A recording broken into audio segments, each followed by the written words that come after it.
അങ്ങനെ നമ്മൾ അംഗം വെട്ടാൻ തുടങ്ങുകയാണ്. നിങ്ങൾ രണ്ടുപേരും ചെറുപ്പമാണെന്ന് ഞാൻ പറഞ്ഞല്ലോ. അപ്പൊ ഇങ്ങനെ എപ്പോഴും ഇങ്ങനെ ഉഷാറായിട്ട് ഈ കുട്ടികളെ പോലെ ഓടിച്ചാടി എന്ത് പറഞ്ഞാലും ചാടിപ്പോയി ചെയ്യാനുള്ള ഒരു മനസ്സ് അതെങ്ങനെയാണ് വരുന്നത്? ഈ ചെറുപ്പം കാത്തു സൂക്ഷിക്കാൻ എന്തെങ്കിലും ഒരു ടെക്നിക്ക് ഉണ്ടോ?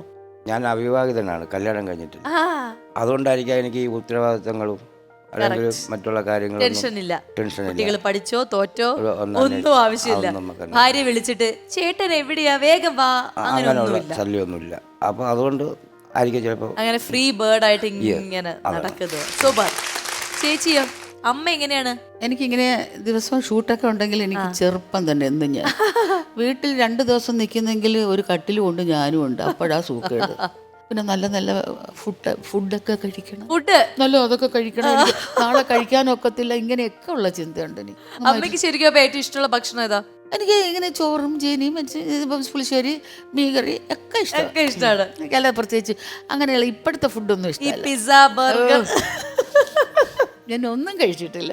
ഈ എന്താ പറയാ, ഈ നേരത്തെ എന്തോ പറഞ്ഞല്ലോ ബേബി സേതു എന്ന് നിങ്ങൾ വിളിച്ചു, അത് നിങ്ങളിട്ട പേരാണോ അതോ ചേട്ടൻ സ്നേഹത്തോടെ വിളിക്കുന്നതാണോ? അങ്ങനല്ല. ഇപ്പോൾ ബേബി ശാലിനി അവനെ മതിയായിക്കല്ലോ.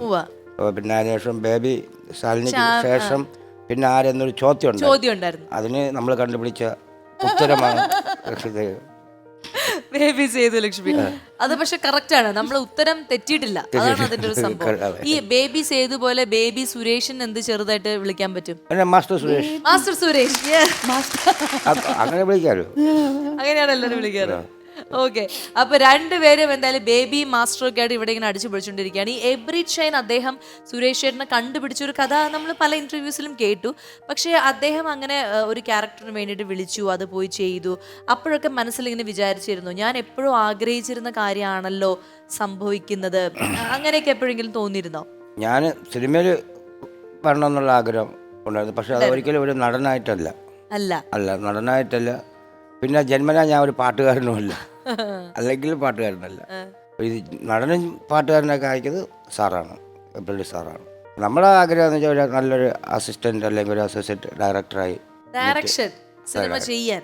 അതെ, ശരിയാ. അത് സിനിമ സംവിധാനം ചെയ്യാനല്ല, നല്ലൊരു എന്താ പറയുക അസിസ്റ്റന്റ് ഡയറക്ടർ അങ്ങനെ നിൽക്കാനായിരുന്നു നമ്മുടെ ഏറ്റവും.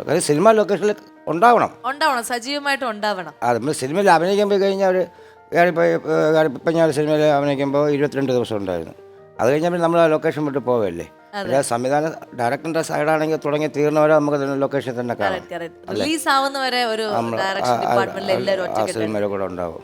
അപ്പൊ ഈ എബ്രിഡ് ഷൈൻ്റെ അദ്ദേഹത്തിന് സെറ്റിൽ ചെന്നപ്പോ ഇതേപോലെ കുറെ അസിസ്റ്റന്റ് ഡയറക്ടേഴ്സിനൊക്കെ കണ്ടു കാണുമല്ലോ. അപ്പൊ അവരായിട്ടൊക്കെ സൗഹൃദം വയ്ക്കാനും എങ്ങനെയാണ് ചെയ്യുന്നത് അങ്ങനെ പഠിക്കാനുള്ള ശ്രമമൊക്കെ നടത്താൻ സമയം കിട്ടിയോ? വന്ന് ഞാൻ ചോദിക്കും, പലയിടത്തും കാര്യങ്ങൾ ചോദിക്കും. സാറിനോട് തന്നെ ചോദിച്ചിട്ടുണ്ട്, ചില കാര്യങ്ങൾ ചോദിച്ചിട്ടുണ്ട്.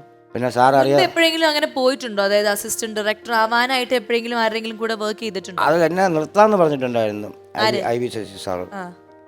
അത് ലാസ്റ്റ് സമയത്തൊക്കെയാണ് സാറിന്. പിന്നീട് സാർ സുഖമില്ലാതൊക്കെ ആയി. പക്ഷെ ആ സിനിമ എന്ന് പറയുന്നത് എനിക്കിപ്പോഴും നല്ല ഓർമ്മയുണ്ട്. Inspector Balram Taradas cinema. അത് വർക്ക് നടക്കുന്നതിൻ്റെ കുറച്ച് മാസങ്ങൾക്ക് മുമ്പാണ് ഞാൻ സാറിനെ കാണുന്നത്. അപ്പൊ ഇനി വേണമെങ്കിൽ അതിനുള്ള ശ്രമം നടത്താം അല്ലേ? ഏതെങ്കിലും ഒരു ഡയറക്ടറിന്റെ അടുത്ത് ചോദിച്ച് എനിക്ക് ഒരു അസിസ്റ്റന്റ് ആയിട്ട് വർക്ക് ചെയ്യണമെന്ന് പറഞ്ഞാൽ. ഞാൻ ഇപ്പോൾ ഒരു 10-30ഓളം സിനിമകളിൽ അഭിനയിച്ചു. അത് 10-30ഓളം ഡയറക്ടർമാരുടെ കാര്യങ്ങൾ കണ്ട് പഠിച്ചിട്ടുണ്ട്. അവർ ചില കാര്യങ്ങൾ ചോദിച്ച് മനസ്സിലാക്കിയിട്ടുണ്ട്. അതുകൊണ്ട് ഇനി വൈകാതെ ഞാൻ നേരിട്ട് സിനിമ ഡയറക്റ്റ് ചെയ്യാനാണ് ആഗ്രഹിക്കുന്നത്. സേതുലക്ഷ്മി അമ്മയ്ക്ക് ഇതേപോലെ പിന്നിൽ പ്രവർത്തിക്കുന്ന ഏതെങ്കിലും ഒരു മേഖല ഇഷ്ടമാണോ? ഡയറക്ഷനോ അല്ലെങ്കിൽ ക്യാമറ പിടിക്കുന്നതോ അല്ലെങ്കിൽ ഈ എഡിറ്റ് ചെയ്യുന്നതോ അങ്ങനെ എന്തെങ്കിലും ഇഷ്ടമുണ്ടോ? എഡിറ്റ് ചെയ്യുന്നതൊന്നും എനിക്ക് ഇഷ്ടമല്ല. എനിക്ക് ഡയറക്ഷൻ എനിക്ക് ഡയറക്ഷൻ ഇഷ്ടമാവുന്നത് എങ്ങനെ എനിക്കറിയാതെ. എനിക്ക് എന്നെ കൊണ്ടൊക്കെ ഡയറക്റ്റ് ചെയ്യുന്ന വെച്ചാൽ പിന്നെ ഒരു നല്ല ക്യാമറാമാൻ വേണം. അത് നമുക്ക് ഇവിടുന്ന് ഒരാളെ തട്ടിക്കൊണ്ടുപോകാം. ക്യാമറാമാൻ ഇതെല്ലാം അറിഞ്ഞിരിക്കണം. എനിക്ക് ക്യാമറ ഇങ്ങനെ പിടിച്ചു വയ്ക്കാൻ അതും അവിടെ വയ്ക്കും ഇവിടെ വയ്ക്കെന്ന് പറയുന്നത് ഡയറക്റ്റ് ചെയ്യാൻ എനിക്കറിയാം. ഡയറക്ഷൻ അറിയാം. അത് ആർട്ടിസ്റ്റിനെ ഡയറക്റ്റ് ചെയ്യാൻ എനിക്കറിയാം. മറ്റേ അതൊന്നും എനിക്കറിയത്തില്ല. ഒരു കുഴപ്പമേ ഉള്ളൂ. ഏത് കുഴപ്പം? ടെക്നിക് സൈഡ് അതെനിക്ക് ആ സൈഡ് എനിക്ക് അറിയില്ല. അതുകൊണ്ടാണ് പിന്നെ ഞാനിങ്ങനെ ഞാൻ വളരെ ശ്രദ്ധിച്ചിരിക്കുന്നുണ്ട്. സജഷൻ അതും ഇതൊക്കെ അതൊന്നും എനിക്ക് അറിഞ്ഞൂടാ. അപ്പൊ നല്ല ഒരു ക്യാമറാമാനെ ഞാനിങ്ങനെ നോക്കി